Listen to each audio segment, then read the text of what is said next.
Hello, everyone. My name is Sarah Kyle, and I am the Research and Learning Services Librarian for Medicine here at Belmont. Today, I'm going to introduce you to Consensus, an AI-powered academic search tool that's especially useful for medical and evidence-based research. We'll focus on what it is, how it works, and where it fits, especially compared to tools like PubMed, Google Scholar, and ChatGPT. So here's a preview of what we'll cover today. I'll start off with a quick overview of what Consensus is, then show you how to access it. We'll walk through its key features, including medical mode, talk about best practices for searching, and wrap up with when and when not to use Consensus. Then we'll do a quick demo of the tool, and there'll be time for questions at the end. So, what is Consensus? Consensus is an AI-powered academic search engine. Its goal is to make scientific knowledge easier to access and easier to interpret. It's not to replace just reading a paper, but to help you get oriented more quickly. I like to emphasize that Consensus feels much more like Google Scholar or any academic database with some additional AI features instead of like ChatGPT with citations. And this is really true because Consensus searches Semantic Scholar, PubMed, OpenAlex, and more. It searches a database of over 220 million peer-reviewed publications, and that is always growing. So, how do you access Consensus? You can go directly to consensus.app and create an account to use the pro features. We also have a link to Consensus on the medical library website. We do really recommend that you use your Belmont email address to take advantage of the pro features. Belmont has a trial for Consensus for the 2026 academic year. So, what are some of the key features? First of all, when you put in a search into Consensus, you can be as specific or vague as you would like. As you can see in this search that is displayed on the right, I just asked a really basic question. Is hypertension more common in males or females? So a question like this might just really be the beginning of somebody's research, just thinking through a specific topic that somebody is interested in. And it begins analyzing it in this pro-analysis mode that really is going to provide an overview of findings related to your topic across multiple papers. And then it'll start to generate some text, but unlike other AI tools, it's really not going to write an essay for you or anything like that, but it is going to pull information directly from the research that is out there. When you ask a question that is either a yes or no question or a question that Consensus is able to translate into a yes or no question, it will start dividing the results into the consensus meter, which is really a visualization of whether results are saying yes, possibly, or uncertain, or no. So the yes or no question, my vague question about hypertension, they translated it to, is hypertension more common in males than females overall? And from here, they started to sort the answer into, yes, it is more common, versus no, it is not. There are some other pro features that you will start to notice as you use Consensus, including a study snapshot, which is really going to help you summarize and understand a paper. You can also ask the paper questions, so kind of do a chat with the paper, which is kind of interesting. You can use deep search to do a literature review. There are also advanced search features a threads feature, which is another way to engage with research through more conversational. And then there's also lots of organizational support that we expect in databases, including citation generators, integration with reference managers like EndNote, and then there's also features to save papers. Over at FCOM, I did want to highlight that Consensus also has a medical mode. So you can either search Consensus using all of the research, or you can select medical in order to focus your search, your work in Consensus within medical journals and clinical guidelines. So that is a way that you can focus your work just to include any kind of medical content. This is really a feature that is designed for asking clinical questions and engaging in patient care. But I do have to note that there are some privacy considerations that we must be aware of when using this feature. Consensus is not HIPAA compliant, and Consensus has some information on their website in this link that I will share when I send out this recording, so you can read more about their disclaimers about using medical mode. But it is not HIPAA compliant, so patient information should not be shared here. So after you are engaging with Consensus, you will also note that there are some tags that will come back when you do a search. So there will be tags related to how cited content is. There's going to be things like highly cited, very highly cited. It'll note things about the journal, whether it is a rigorous journal or not. And then sometimes you may see tags related to the type of article it is. Literature reviews, systematic reviews, and meta-analyses are all called out here in tags. And then there is also going to be a study snapshot for each result that is shared in your search. And this will note the inclusion or exclusion of 7 key study attributes like method, outcomes, population, sample size, study duration, location, and results. So these may not be applicable for each article, but if there is a study that is being discussed in the result, it will note whether those factors are included.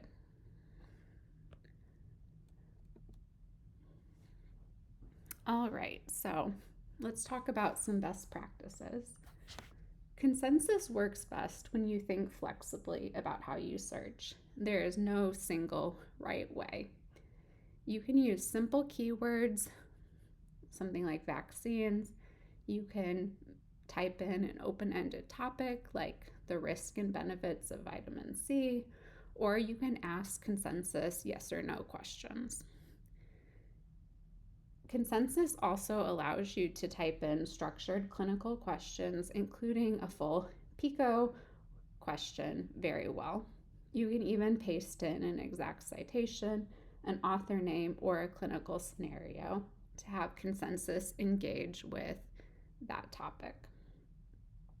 Another strength with Consensus is that you can ask for follow-up help, like asking Consensus to generate bullet point summaries, pros and cons, comparison tables, or even assistance refining your PICO components. The Consensus blog has some excellent examples of these best practices here, so you can see how you might consider structuring questions in Consensus. So now that we've discussed this tool, let's go to Consensus together. So I am on the consensus.app page, and if you need to sign up for a new account, you just click on this blue sign up button and enter your Belmont email address to continue. I am going to just sign in. Oh, I'm going to check my email now.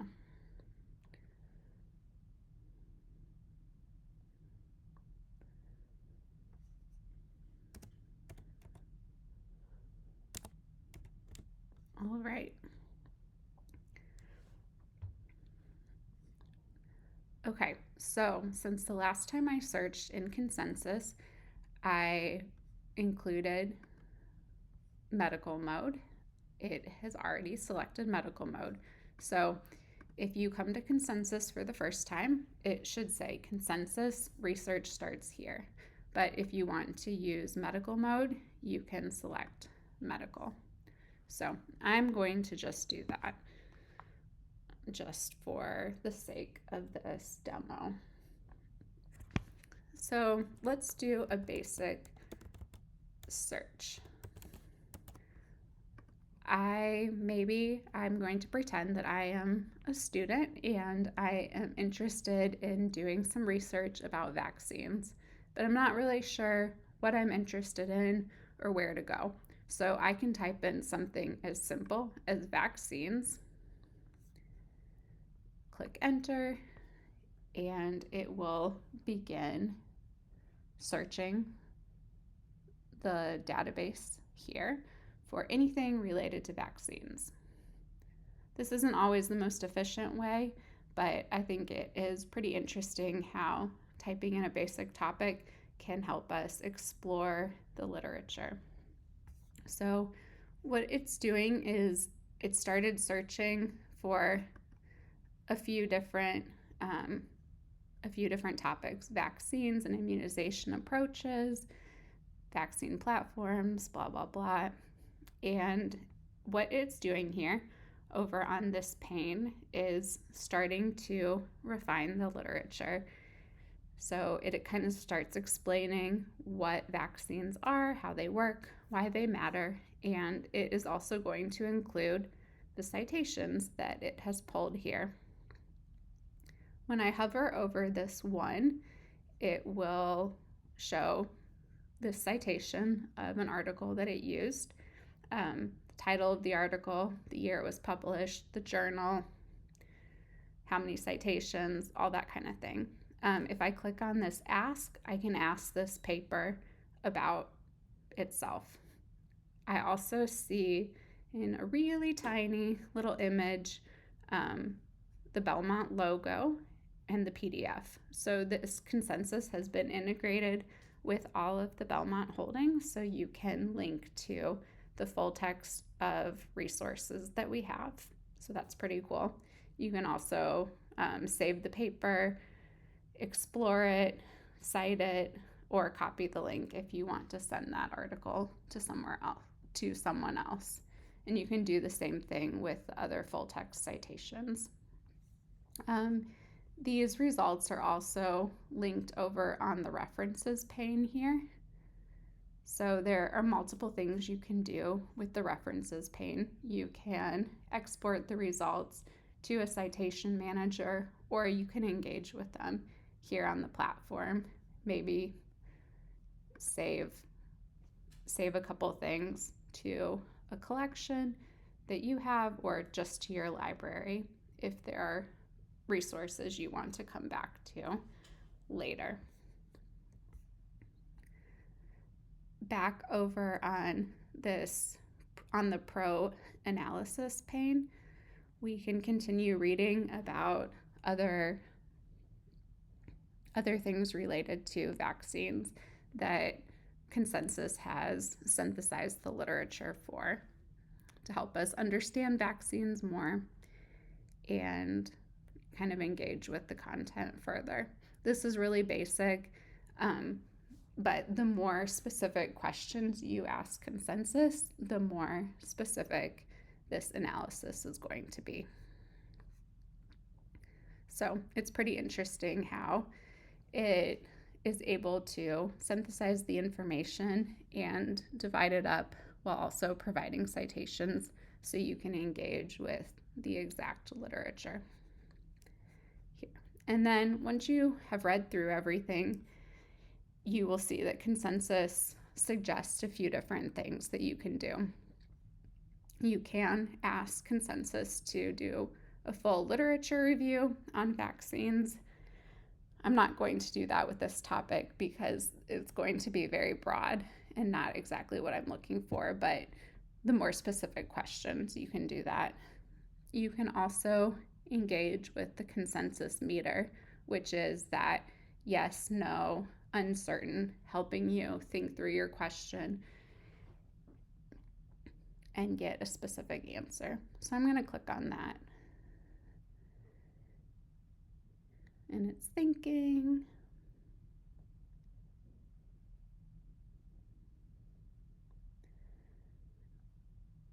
And it will try to answer my question and citing some literature. I think one thing that is helpful with consensus, the exact number of journal articles that it engages with to answer your question does vary, but as you can see here, it's only engaging with 14 different papers. So it really is trying to be concise with what it is looking at. It did a search and it engaged with 6.5 million, 1.9 million. So it engaged with a lot of content, but then it is able to filter down the results from that 8.4 million down to 14 that really get at your question. So it is not going to give you a broad base of results that you can't engage with, but it is going to really focus on the most relevant for you. And it'll still continue like it did before, engaging with the literature while trying to answer your question. And you can see some of the tags I mentioned before. This study is an RCT.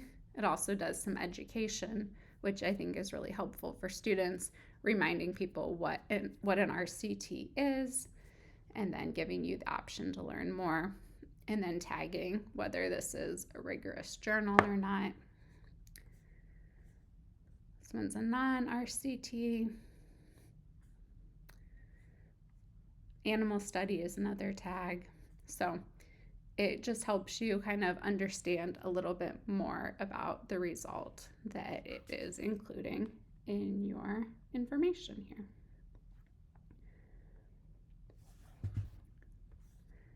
So as I was playing around in preparation for this presentation, I did also ask it a different question.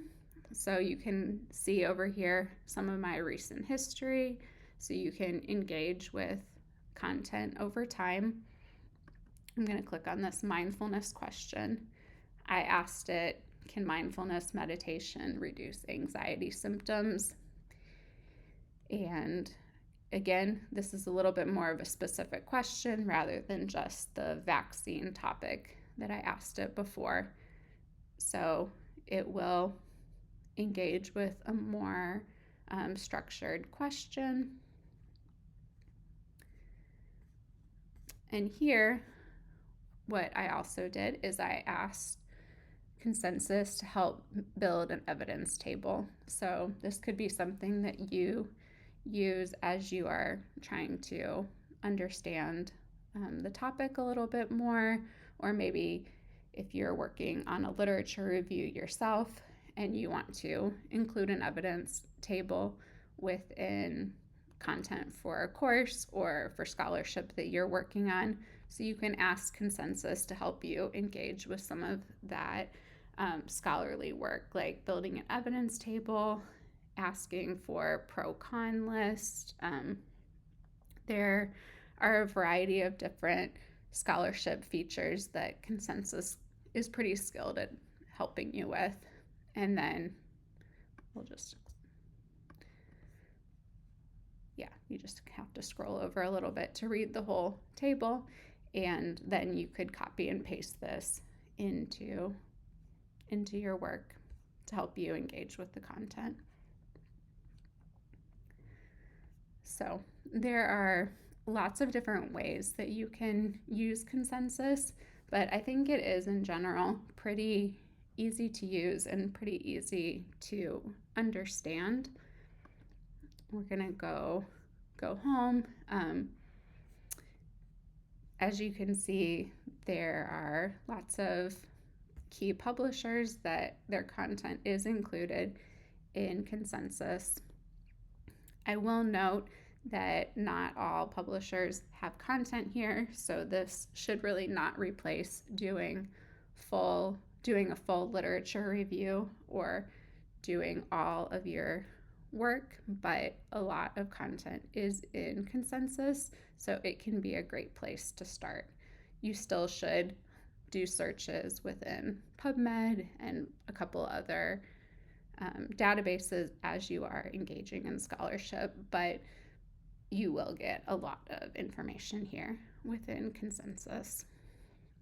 So I think it is helpful that it provides some sample searches so you can see how it has engaged with some of the topics before. So now we will get into a few different scenarios of how you could use consensus. So some potential uses for consensus. I think it's really helpful within the beginning of the research process. It can be helpful for starting or confirming a literature review, building evidence tables, as I mentioned, drafting a background section for a paper, or even understanding the overall landscape of a topic. You can use it to help frame a PICO question or another structured clinical question.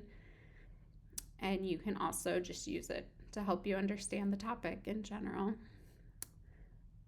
That said, I think consensus does have some limitations. It is not going to search everything, so it should never replace comprehensive database searching for systematic or scoping reviews.